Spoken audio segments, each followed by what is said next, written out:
everyone. Welcome to the Lead Her podcast. Today we have a very special guest, one of our very own Lead Her members, someone who is the definition of an absolute badass. I know if I was younger, I would look at Rachel and be like, oh my God, I want to be like that girl. So it is a pleasure to have you here today, Rachel. Thank you for coming. Oh, thank you for having me. It's definitely my pleasure. Yeah, good. And the thing is as well, like just to give everybody a little background of you, Rachel used to be in the military. We've been a firefighter. We have done loads of incredible challenges together over the last few years. We have worked together. So these are some things we want to share everyone a little bit of your story. And I feel every time I speak to you, I learn something new about you as well. So who knows what we'll find out on this episode. Anything else you would like to add to that introduction about you? No, I think you've covered it, if I'm honest. Yeah, that's me in a nutshell.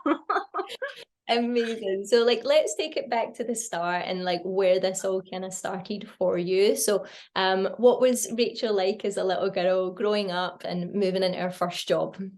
Growing up, I was the younger of two girls. So my sister was a couple of years older than me, and she was a bit of a tearaway for my parents. So I kind of learned a lot from her of like how not to be, because I used to see her getting grounded and getting in trouble. So I was definitely the quieter of the kids. But I was also quite a bit of a tomboy at school and wanting to play with the boys at school. I wasn't interested in like playing with each other's hair as girls and stuff. And then I joined the Army Cadets as a kid, and my first job was a little peep around, going around all the little cul-de-sacs on my bike, and I loved it. Best job I ever had. Amazing, amazing. And did you play any sports when you were younger? So I used to run for my school. I used to do cross country for the school. So that's probably where all this running obsession comes from today.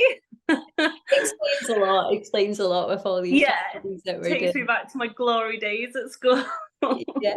So do you feel like with joining the cadets, did that kind of lead into you then joining the military, or did other stuff kind of happen that led you towards that? So I didn't really know what I wanted to do all the way through school, but I always had like the Army Cadets, and because I was a tomboy, it came like quite naturally to me, and I knew like I wasn't the best at sitting down and studying and learning. I get distracted so easily. I'm like a little magpie that wants to like look at shiny stuff. So it was always in the back of my mind that I didn't want to go to like college and university and things like that. And then in my last year of high school, 9/11 happened. And it was all over the news. As we a lot of us will remember, it was everywhere. And for the couple of months after that, we saw like all the troops going across to Iraq and all that sort of stuff. And I was just like, this is what I'm meant to do. I need to go and help in whichever way I possibly could. So that happened in 2001 in September. And on the 11th of September 2001, and by the 9th of September 2002, I was in the army. That was me going. Oh. See you later. Yeah. Where you go? Sorry. And just because I was 16, I just turned 16 that April. My parents both had to sign the contract to let me go in the army, and they were like, yeah, it's probably the best place for you because you're not going to go to college. Yeah, so they were very supportive of that kind of journey, and they knew you were happy to kind of do it, and they were happy to support you there. Yeah, I think like they knew like if I didn't go in, I would only go in 2 years' time anyway. So it's better than me just staying around like the estates and stuff where I was growing up, and possibly going down the wrong tracks or anything like that. So yeah, so they were really supportive of me going to do that, which was amazing because I know not many parents would want their child to go in the army, especially when 2 wars were about to kick off and stuff like that. So yeah. And did you feel nervous or scared in any way, or were you more like, I want to go and help? I kind of get that from your message earlier that you wanted to just go over and help any way you could. Yeah, like I was nervous. I think everyone's a little bit nervous, especially being 16, leaving home. I went to basic training down in Reading, so it's quite far away from where I live, away from all my friends. Nobody else was going in the army at the time, that I knew of. Like none of my friends were. They were off to college and doing their own thing, and I was nervous, but like good nervous, like feeling like I'm gonna find where I fit in life. Yeah. So, yeah. And I think as well, like there's so many disciplines and education and life lessons you get through going through something like that. We like our last guest, Holly, like she's really young, but I think when you go into the unknown or being totally pushed out your comfort zone, you almost mature even quicker as well. Oh, definitely. Like every time I'd come home on leave, my mum would be like, "You're a different person again. Where's my child, my 16-year-old child gone?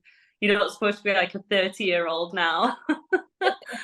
And it's So, funny, isn't it? Like I remember when I was 16, I thought I had it all worked out. I thought I knew who I was, what I wanted to do. And now I'm like, oh my God, I was so young. so young. Yeah, like you think at 16, you think, I know what my life is going to look like. I know what I'm going to do. I'm 37 and I'm still not sure. Like, I've still not got everything worked out, and I don't think you ever will. No, So, absolutely not. And how did you find training, being a woman within the military as well? Because like, bearing in mind that was like what, 11? Is that how many years? Like 20? 21 years ago? 21 years ago now. Yeah, so a long time ago. Oh, I'm so old. I know, it's No, I'm not really. bad when you think um, like 10 years ago was, I keep thinking 10 years ago was 2001, 2002. yeah, Then you're like, it's definitely. 20. How? Yeah. How So did that happen? yeah, I can imagine Um, back then it was very different. Maybe now that's another 20 years on, but how did you find that experience? How many other women were there with you at that time? so going through basic training, there was, I think, around 34 of us, but only three of us were female. Wow. So, and it was just insane. And like, um, none of our instructors were female either. So it was like they just didn't know how to treat us. So they just treated us like everyone else. Um, I remember like my corporal at the time, so like my section commander, he was from the parachute regiment, and he'd never worked with females before because the infantry, they didn't have females in the infantry then. So he'd never worked with females before. So he was just like, I don't feel sorry for you. You just have to get on with it. So, like it was hard. It was really tough, especially growing up in a house with my sister and my mom. And then, like, my dad was the only male in the house. So then to be almost like in my dad's shoes, where I'm just surrounded by the opposite sex everywhere you looked, it was completely out of my comfort zone. Like, it was crazy. But it was good in the sense that like we were treated the same. Like they didn't make any adjustments for us. It was just like, well, you've got to get through the same tests, the same discipline as everybody else. Just because you're female, it doesn't make any difference to us. Yeah. And that stood me in good stead for everything else later to come. So Yeah. Wow. That's incredible. And did you stay with the boys as well, or did you have your own accommodation like separate from them? yeah, so we had our own separate accommodation. They wouldn't mix us, definitely not. I still don't think that they mix them now in the accommodation. So especially going through like basic training, Yeah. maybe out in their units they do a little bit more, but yeah, Yeah. yeah, we had our own. Yeah. And with that in mind as well, do you think it's different now? Do you think like for 34 there would maybe be like 10 women or half could be women now? Do you think it's changed or do you not know?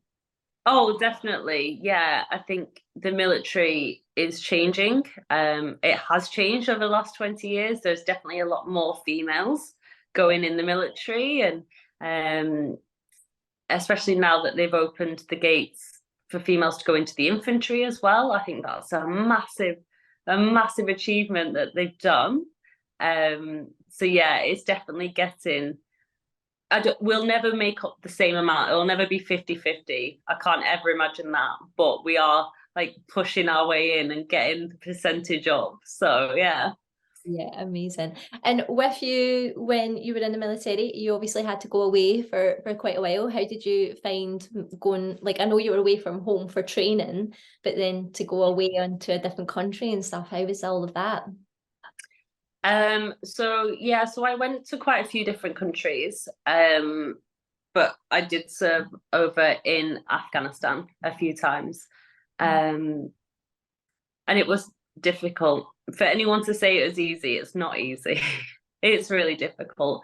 But I was a dog handler, which was really good because everyone likes you because you have a dog with you. You've got a furry little friend to come and help. Nobody knew my name, but they always knew the dog's name. So that was fine. They'd be like, "Excuse me, dog handler." And I'd be like, "No, that's me." But they all knew my dog's name.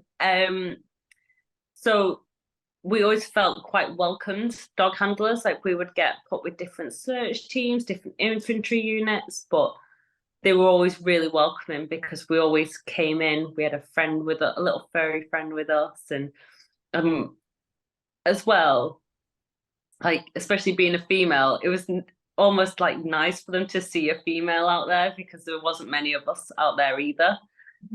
So it was hard, especially being away from our families. The first time that we went, well, I went across, we only got a 10-minute phone calls to our families a week. So that was really difficult. 10 minutes. So like if they didn't answer the house phone, because not many people had mobiles back then, you weren't going to get to talk to your family that way. Wow. I remember like ringing home on my birthday and I rang like my mum and dad's house and my sister's house and their mobiles, and not one of them answered their phone. So I didn't get to speak to anybody. Oh no, that's so upsetting. So upsetting. But what how long were you away for, like longest term that you were away for? So my longest my longest deployment was 9 months Yeah. that I did. It was, well, it starts off tough because you think I'm out here for 9 months now. Yeah. But you get so such a routine, and you're with the same people day in, day out, doing the same sort of jobs day in, day out. It is a bit like Groundhog Day, but all of a sudden you've got 13 new best friends that you do anything for. And they do anything for you as well. And yeah, it was tough, but I still at times now think I wish I could go back and do it again. Yeah. Which is insane. Who would want to go back and do that again? But yeah. Yeah. Oh, amazing. And how did you find it when you guys did get home? It was really difficult coming home because you spend 6 months, 9 months away in different countries with different, like with the same sort of people with the same mindset as you. And I'd come home and you'd spend a couple of days in camp with your friends, and then you just go home to your families, and you go home for like 4 or 5 weeks. So you're taken away from what you've been so used to in not very nice conditions, to people being so excited that you're home, but they have to go to work all day. So you're like, well, what do I do with all this time now? And like you'd be like, oh, do you want to go out this weekend? And people would already have plans because everybody has their own lives already. And you'd be like, all right, I'm here, so I'll just go back. Like it was a really odd feeling of like you knew everybody wanted you there, but it was like they had their own lives at the same time to be getting on with. Yeah. And did it feel in a way like everybody else, like while you're away, you feel like life is just paused at home, but then you get home and everybody's doing different things, or they've all just moved on without you, and you can almost just feel a wee bit like you don't belong there as well. Definitely. Yeah. So like for 6 months, you get these little 10-15 minute phone calls with them. And so you don't think about other things that are going on. So when you come home, you think everything's the same as what it was 6 months ago, but it's not. And they all have like their little, what seem like little inside jokes. And it's not inside jokes, it's just what they've been doing while I've been away. But when you come back and you're like, oh, things have changed. Oh, mum's painted that wall, has she? When did that happen? And your dad would be like, oh, she did that months ago. Like, it's no biggie. Like, them sort of things. And like, you see the dogs are getting older and your family's getting older. You're thinking, I've only been gone 6 months, but it's actually a really long time, 6 months. So, yeah. Wow. And like when you were obviously in the military as well, you accomplished some awesome things, especially if, like standing up for the women. Like you're saying, like some things that you managed and some opportunities that you got as well to be the first. Yeah, so I was the first female to stand guard at Buckingham Palace and at Windsor Castle. So that was just, it was absolutely crazy. Like, because our infantry was so busy, we were then getting all these opportunities to do amazing things, to go and stand at Buckingham Palace. Like, who does that? Like standing outside where the Queen is, like, well, what? Sorry, Yeah, yeah. And getting to do things like that, it was just unreal. Like the opportunities I would never have got if my mum and dad hadn't signed them papers at 16 years old. And you just think, how lucky was I to do stuff like that? Yeah, yeah. And did it feel like almost a lifetime ago now because you've accomplished and done so much more since then? Yeah, like you say, I signed up 20 years ago. Well, 21 years ago, I was a baby joining the army. Like, and now I've done that life and I've started a different life now, and it just doesn't even seem sort of real sometimes. And it's not until I talk about it and I'm like, actually, I did do that, and I did do all these things and go to all these amazing places and live this other life. Yeah, yeah. There's stories to be telling when you're like 90 years old and I like know. you tell it because I didn't even know that about you until I decided to do this podcast. I was like, how do you Yeah. know me that? Like that's amazing. First woman to do that. Any other Yeah. first while you should do it in the military, or is that the main one? That is definitely the main one, the one I'm the most proud of. Like, um, yeah, I think that's yeah. And what happened in terms to coming out to the military? You then like went down the firefighter route. Was that an option straight away, or did you sit on it for a little while in terms to what you want to do next? No, so I decided to leave the military. So when you leave the military, you have to do like a year. From when you sign the papers to say you want to leave, you have to do a year back. So I signed them when I was just turned 29, so I left just after I turned 30. But I was based over in Germany, so it was really hard to get back and go for interviews and do all these different things. And Lancashire Fire and Rescue, they were taking on. So I was like, oh, just throw in an application for these. And they were like, yeah, we'll take you almost straight away. It was crazy. Yeah. So like I got home from Germany, and within 2 weeks I was getting sized up for my firefighting uniform, and that's just like, oh, one uniform to the next. Why Yeah. not?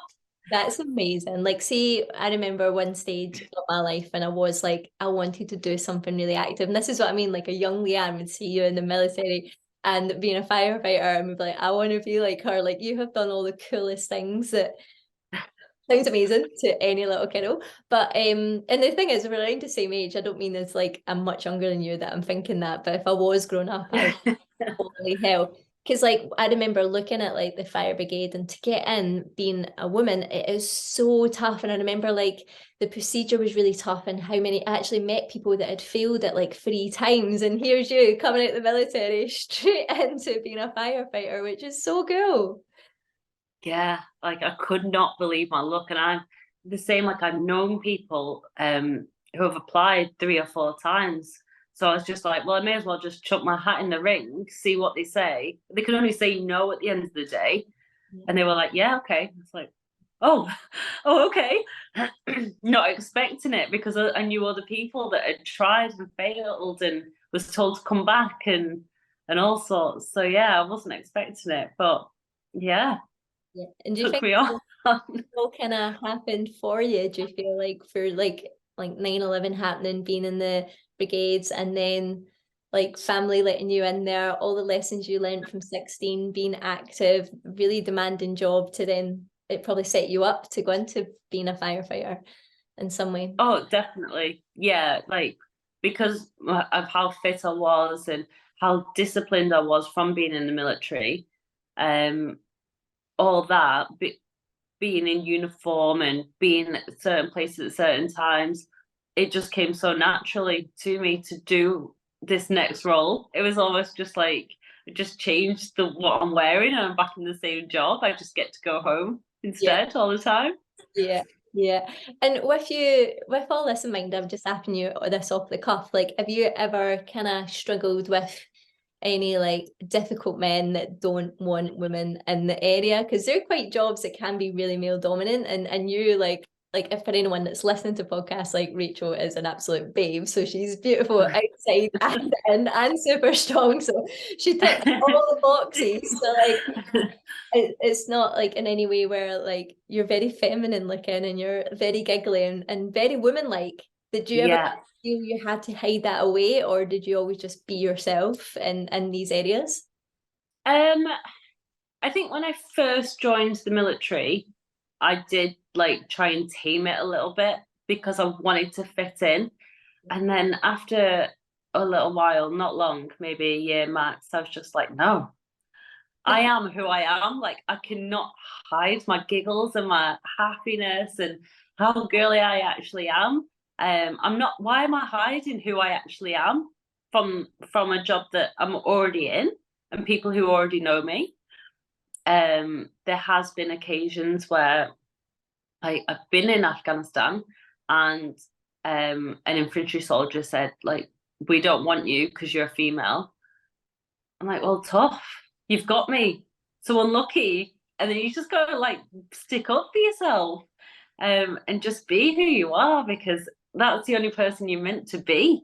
So yeah, I think I did try and hide it a little bit, but no, I am who I am at the end of the day. We all are, aren't we? Like, and I wouldn't want anybody to feel like they had to tame who they are to fit into a role Yeah, because you've already got the job or you're already that person. You can't change who you are. Why would you want to? yeah, So yeah. I love that. And it didn't hold you back either. I was actually reading a book recently, and it was like in my head, I thought sometimes for women to be better leaders or to be more dominant. And even in my head, with my confidence in terms to being a leader, I see a leader like when I close my eyes as someone that's very professional, very serious, like very mature. And I'm like, I'm not any of that. But actually, a lot of people respect that more, that you are just who you are. And a lot of people like when you are who you are and you talk and you live the way you live, people relate to that so much more, and they see it in you, they see it in your eyes, and they want to be a part of it. So sometimes like yeah, you don't need to not be, like you said, just who you are. It doesn't matter if you're a man or a woman, but just sometimes women do tend to try and be less woman-like, to be more dominant. yeah, You really don't have to be, because people will still listen to you if you know your shit and you're exactly. and who you are, and you're passionate about what you do, because it shows and people follow passion. And I thought that was really cool in that book, because I was like, oh, I'd never thought about it like that before. Yeah, definitely. Like if you're passionate about what you're doing and like you just hit the nail on the head, if you know your shit and you're confident that you know your shit, we can boss it, can't we? Like it doesn't matter. We don't need to be like in power suits every day and being less feminine. We can be who we want to be as Yeah, long as we are confident that we know our shit. yeah, We've got it. yeah, absolutely. I love it. So, right, so we've been a firefighter for a little while, and we're still kind of doing that just now as well. And let's kind of Yeah. quickly go to when we first met, and where was Rachel then? Because obviously she was a very fit, very active, kind of confident within her roles woman. And then we got in touch. Like, where were you when we first met? So when we first met, it feels like forever ago now. It's a long time ago now. I was a fit person. I was I thought I was a confident person, but I was in a not very happy relationship, which then also made me not have a very happy relationship with myself as well. And I wasn't taking very good care of myself in the way I was eating, the way I was drinking, and the way I was talking to myself, all these things. And as much as I thought I was happy and confident, I've got nothing on who I am now. I would never have done this a few years ago. Absolutely not. Especially with my arms out and everything, hair down, arms out. This would not have happened a few years ago. Yeah. So yeah, that's when so I'd stalked you for a while on the old Instagram and was like seeing all these changes in these people and seeing before and after photos of before photos of people not being very happy and these after photos of these girls glowing. I was like, I want to glow like all these other girls. So I finally plucked up the courage to message him, and be like, can I please be one of yours? Take me in like a little homeless stray. Yeah, awesome. I love that. And it's so hard. Like, I remember then, like, that's what we're kind of chatting about, is that you weren't in a bad place, but you just knew you could be in a better place, but you weren't quite sure Yeah. to get there. I feel like you were exercising, but you weren't like in it. And you were like Yeah. eating well, but you weren't maybe as optimal as you could be. And all we did was took you from an old K place to an absolute badass, amazing, incredible place. And I feel like that's a key word for us, because you were always just like, I just want to look like a badass and feel like a badass. And I was like, Yeah. you're absolutely our gal, like, come in. And like, we won't go into like how, like, all the problems and the issues and the injuries and the struggles that we kind of have. Oh, We'll cover some of that later, but where would you say like Rachael is now, today? Like 2 years? 2 2 years? years. Yeah. Well, Yeah. coming up for 2 years now. I am just a completely different person. Like I was saying, like I would never have done this 2 years ago. I put myself forward all the time at work. I've gone and started a different job. I'm still a firefighter, but doing a different job at work. I'm teaching at work. I feel confident in who I am. I was at a hen party at the weekend and a wedding at the weekend, and I wore beautiful dresses, and I didn't care about the way I looked because I felt so confident. Not sorry, that came out wrong. Like I obviously did care about the way I looked, but like I wasn't like worried about anything, or maybe I shouldn't wear this, or trying on all these different outfits. I knew what I wanted to wear, and I knew I'd look badass in what I was wearing. And I'm just I beam every day. Like I'm so happy of who I am every day now. I'm just a totally different person. Yeah. And it's like night and day when we look at you in day one. And again, in day one, you were not in terrible shape. You were still happy. But looking at the muscle and the tone and the tightness, like even just the things you've accomplished in the time we worked together has been incredible as well. So Yeah. yeah, it's been some ride. I'm glad we're stuck together and stuck in it. It's just awesome. Like, and the thing is like we never were like, right, I want to do this in 6 weeks. We were never like, I want to do it quickly. You've really kind of taken each stage as it's kind of came, and we've got you Yeah. to a place where like we're eating good food, we're training, we're in a nice kind of balance right now with some challenges kind of coming up. But Yeah. the goal was always like, we didn't want to just get you in shape and then put it all back on again, basically. Yeah, that was always my biggest concern because we obviously started, we dropped my calories a bit to see where I was sitting. And I know after I'd lost a bit of weight, we were like, you were saying, right, it's time to put it back up. And I was just petrified that I was just going to turn back into the old Rachael, not really understanding that I needed the extra calories for the energy for how I feel now. Like I couldn't have done this. I wouldn't have bounced around and been all this happy and got my optimal workouts done on then lower calories. And but like just learning all this new stuff as well to go along with it. It's not like in the past where I've dropped my calories, lost a load of weight, looked great, gone back to who I was. Mm-hmm. like I've lost the weight and just gained muscle and confidence and education along the way as well. It's been amazing. Yeah. And I can't imagine we would ever, ever end back up at that Rachel on day one again. No, definitely not. No chance. She's gone.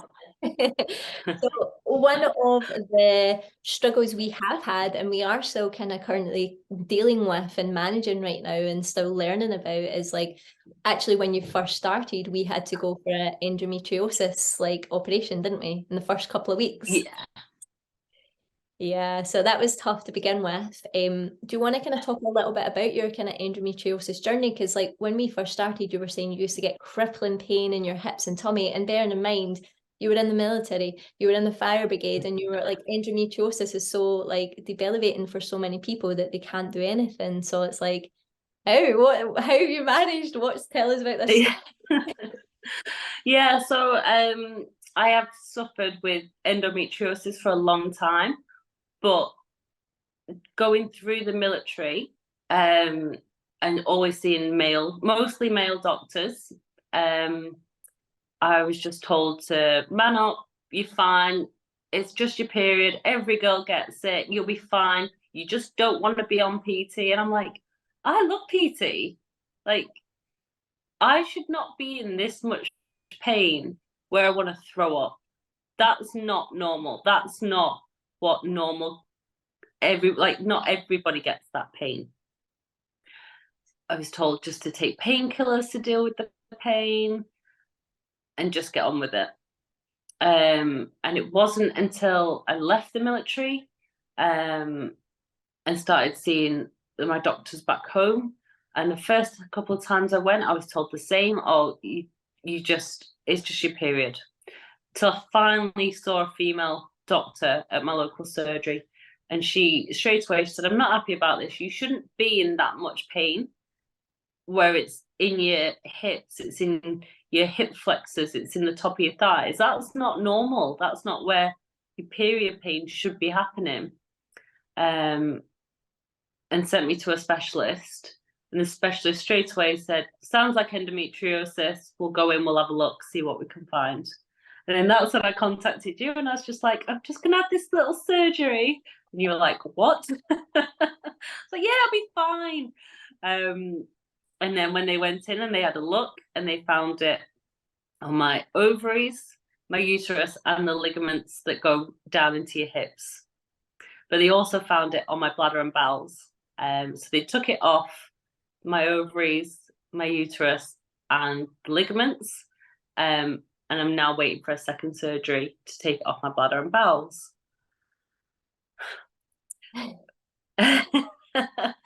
In the meantime, whilst I've been waiting for this surgery, I have been on an injection called Prostap injection, which has put me into menopause. So I've been technically in menopause since March last year, so just over 12 months now, 14 months dealing with that. So yeah, that's been, considering I was just like, yeah, I'm just gonna have this tiny little surgery. It's definitely blown up in my face, that little comment.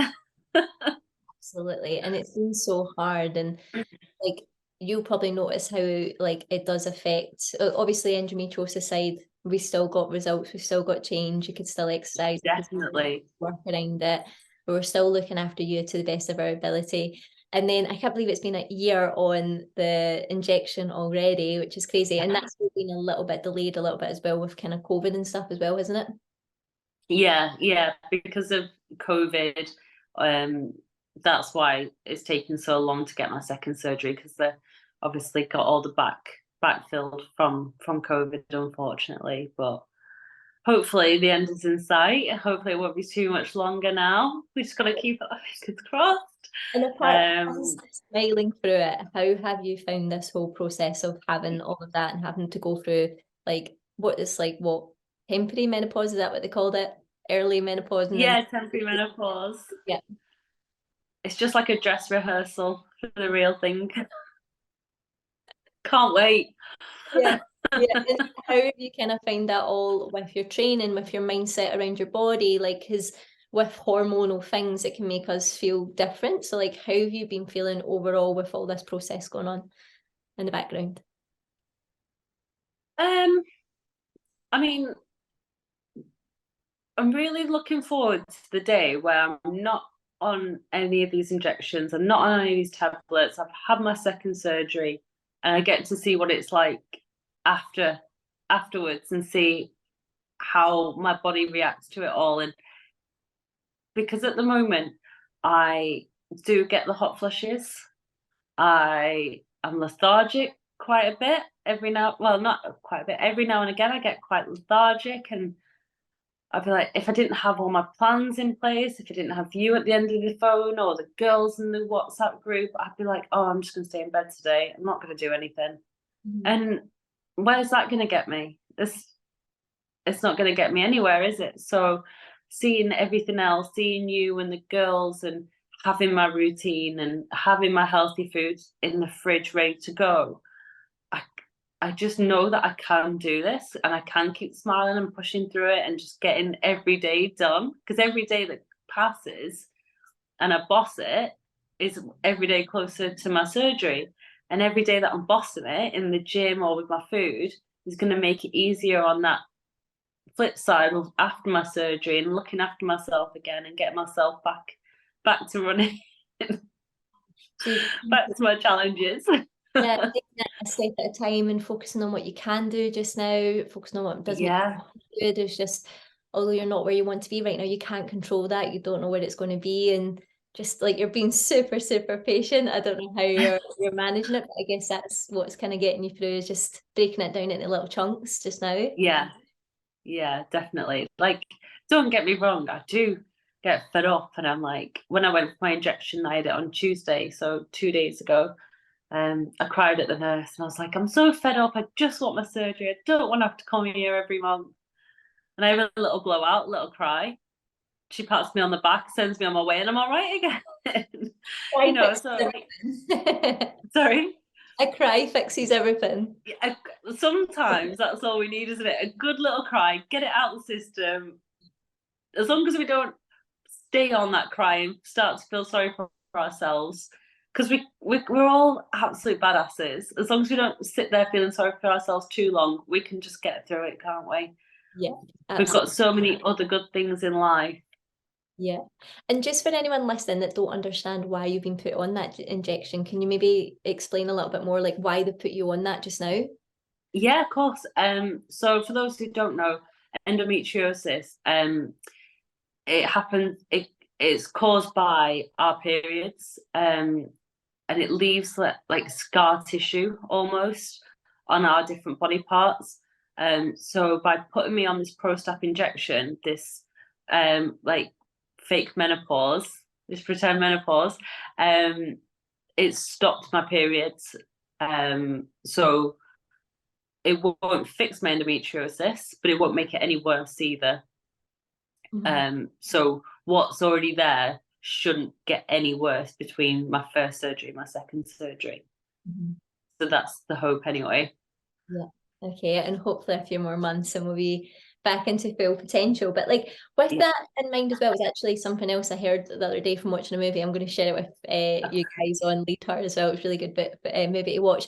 But they were kind of talking about that sometimes like you were saying earlier, you could just stay in bed and you could just start eating rubbish, but then you're creating new problems, extra problems that are actually going to make your life even harder further down the line. Like it might make you feel better for a day or two, but then that's going to kind of cause possible weight gain. That's going to cause you to get unfitter, unhealthier. Then if you were to go through surgery, the recovery is longer. Not even just that, but your energy and your mood and your confidence and everything would then all come down at work and socially as well. So definitely, when you've got one problem and it's hard and it's horrible, it's almost knowing that if you don't still do the things you can control and look after you the best that you can, it might not be perfect. If you don't do any of that, it's going to create more problems, which is something some people don't think about when they're already kind of struggling and finding it hard. And I think maybe like you said, having the right people around you and having support has maybe been beneficial to keep you focused. Oh, definitely. Yeah. Like when going through with the Lead Her girls and getting everything done. Like my families were quite spread out. Like my parents live a couple hours away, my sister lives a couple hours away, and they don't really understand. Like my mum and dad, they don't drink, they don't eat the best. They drink a lot of wine. Every night they'll have a glass of wine, and they don't understand that like I'm not like that. I'm not like them in that sense. Whereas they would fix a problem with a glass of wine. I'm like, no, that's not fixing the problem. We need to be drinking our water and our teas, and there's nothing wrong with the odd glass of wine here or there. I'm not taking it away from anyone. Leanne always uses photos of me holding a glass of wine.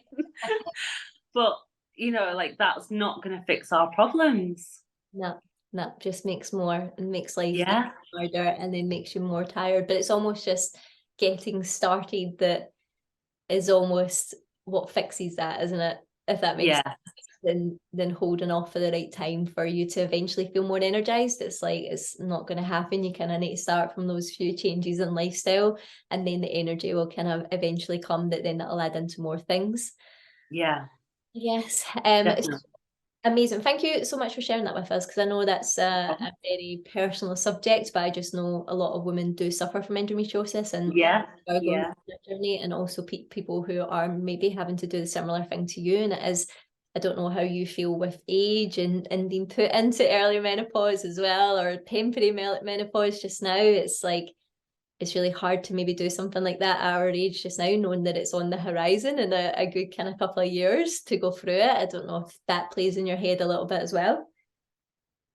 it does. It does a little bit because so you can hit menopause at any age really. But being 37, I know it's usually around 45 to 50 that women start hitting perimenopause, menopause, and that's not a million miles away from me.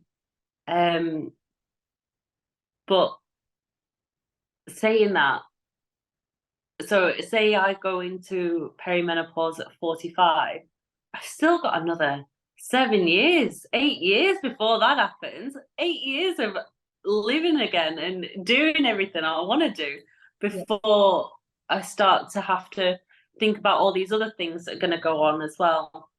Yeah.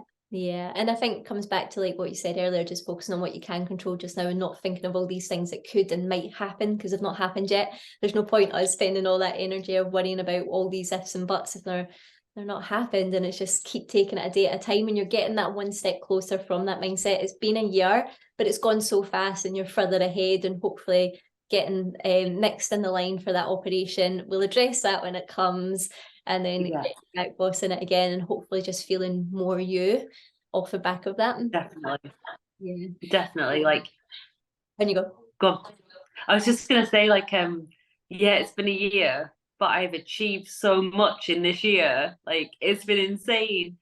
Um, so it's gone so quick. So if it's another year before I get my surgery, think of all the things I'll have to achieve in this next year as well. It's fine. I'll just keep smashing things and being a badass. It's fine. Yeah, I love that. And that takes us nicely into your challenges. So not everybody in Lead Her has to be doing marathons and powerlifting competitions and photo shoots we've had people doing recently. Some people are just here because they want to exercise more and feel better than themselves. But Rachel, as you mentioned earlier, did a lot of running when you were younger. So we've done some really cool, badass challenges. Do you want to share some of your ones from last year and then the ones that we've got coming up this year? So last year I ran the Ullswater 20 um, in June last year, and then I ran an ultra marathon around Loch Ness in over the time of 24 hours, uh, and then I did a little half marathon towards the end of the year just to finish the year off along Hadrian's Wall. So they were three really tough challenges. And I told Leanne, and she was like, "Okay, we need to make a plan." And we smashed it as a little team. We absolutely smashed it. It was amazing. Yeah, well, to be fair, you've done all the hard work. I've not. I think I could do all that. It's insane. You have definitely got some serious mental strength to get through such big Yeah. goals. runs like that. It's amazing. And then this year we're doing the same one you did last year. I can never say it, that's why I'm leaving it down to you. The Ulls The water. Ullswater. So for those who don't know, Ullswater is a body of water in the Lake District, and it's a 22-mile trail race around it. Yeah, and that's in 2 weeks, a week. Just over a week now. Yeah, it'll be on Saturday. Yeah, so just over a week now. Yep, and we're doing that again, and we're looking to get a personal best and beat last year. And I'm Yeah, asking everybody just now so that hopefully when this goes live, you've done it, and we can hold you accountable to be getting that PB. definitely. Yeah, I'm gonna smash it. Yeah, and I'm you're having it. a year fitter, you're a year stronger. We know the course, like you're going to Yeah. absolutely smash it. And then we've got a new exciting challenge this year, which I'm going to come down and actually watch you at, which I cannot wait, which is a Firefighter challenge. Do you want to tell everyone about that? Oh my gosh, I can't believe you're actually going to be there. It's going to be amazing. So yeah, in July, end of July, I have the Firefighter Challenge, and there's firefighters from all over the country that come. And we've got to do like tower runs and casualty drags, hose running, all sorts of different events. And it's all timed as well. So I'm really excited about that one. Yeah, I loved it in the group chat today. You're just casually dragging a dummy from work to In my trolley, like, let's go. It's like some kiddos in this group don't know what you're doing, so they're going to be like, "Why have you got a dummy?" I always forget things like that. I'm like, not everyone realizes how weird I am sometimes. I'm just casually dragging a dummy along. It looks like such a cool event. Like I'm so buzzing for that. It's going to be awesome to watch it.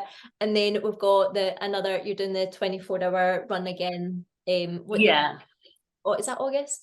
That's our that's in August. Yeah, yeah, yeah, Yeah, awesome. yeah. So lots of So, challenges for the summer to kind of keep you focused on and to keep bossing. yeah, definitely. Like, I do like a good challenge. Like, I thrive off a challenge. So, anything, even if it's just like rock paper scissors at work for who takes the bin out, I'm in it. I'll play it. What we doing?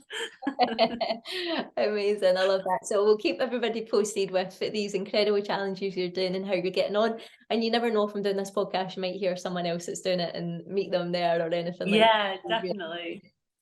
So last question that we like to ask our guests. This is the new question that we're taking moving forward that we've asked recently. So for you growing up, like with this podcast being about women and leaders and people we aspire to, we know we're aspiring the younger generation. So who was someone that you maybe really looked up to when you're younger? Maybe you can give me two, however many maybe come to mind.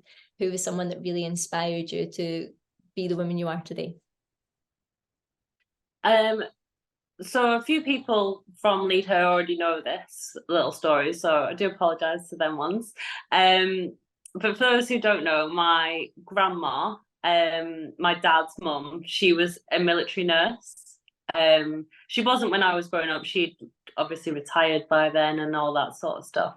She was a lot older when we were growing up. But she was a military nurse. She was a nurse during World War II. That's where she met my granddad. It's a proper Hollywood story of my granddad getting injured and my grandma nursing him back to health, and then they got married and had their kids. Had my dad, luckily, else I wouldn't be here. Um, but also she was a lot. I don't want to say a lot older, but she was in her 40s when she met my granddad, which was old for women back then. You know, it was an old age, and she hadn't had any children by that point, so she didn't think it was ever going to happen. And then she met my granddad, and within a year they're married and starting to have their family. So I'm 37 and single. It's not the end. Like, there's somebody out there for me. I've just got to find it. Where is he? Like, I'm a babe. Come on, where is he? But you know, like, it's just like she absolutely didn't care that she was an older woman. She didn't care that she was in the military. She loved what she did. She met my granddad doing what she did. She had her children at an older age, and I just think that is amazing, especially then in them days, like in the 1940s, 1950s. It's just a completely different era where if you hadn't had kids by the time you were 25, you were sold a market and stuff like that. I didn't know So yeah, that. That's so impressive. That's amazing. so definitely she's definitely one to be inspired by when I was growing up. Definitely. Like I've obviously got my mum and my nan and all them, and they're all amazing women. I do come from a good line of women, but my grandma from my dad's side is just absolutely Yeah. yeah, yeah. Oh, bless her. And thank you so much for sharing that with us. Oh, you're welcome. Okay, amazing. Well, thank you so much for giving us an insight into your incredible 3 different lives that you've had so far. I'm Yeah, excited to see what else happens over the next 10. yeah. I just want you to know that like you're beautiful inside and out. You're an incredible human, and I say this to you guys all the time, but I feel incredibly lucky. Oh, Lola says hi as well. Sharing her. Can you hear her? Oh, there she is. Yeah, she's barking away. But no, I feel incredibly lucky to have you as a part of Lead Her. Like you are someone a lot of the girls look up to as well. You help them, you inspire them as well. And I just want to thank you for being a part of the team and choosing to work with us and giving me the opportunity to do that and also to share your incredible story today. So thank you so much for your time. Oh, thank you for having me, and thank you for letting me come in through the doors and erupt on the scene and be here with you all, because it's just been an absolutely amazing journey so far, and I cannot wait to see what else is to come. Absolutely. And if anyone was to ask you any questions, are you okay for me to share your Instagram handle? And if anyone wants to Of ask you questions, course. discuss today. Yeah. I Yeah, mean, yeah, of course. yeah, great. So anyone listening, we'd love to hear from you. We'd love it to know, even if this story and Rachel being vulnerable and sharing everything today, if that's helped you in any way, we'd love to hear from you and just have a general chat. But we want to just thank you so much for listening, and we'll catch up with you all very soon. Thank you. Goodbye. Bye.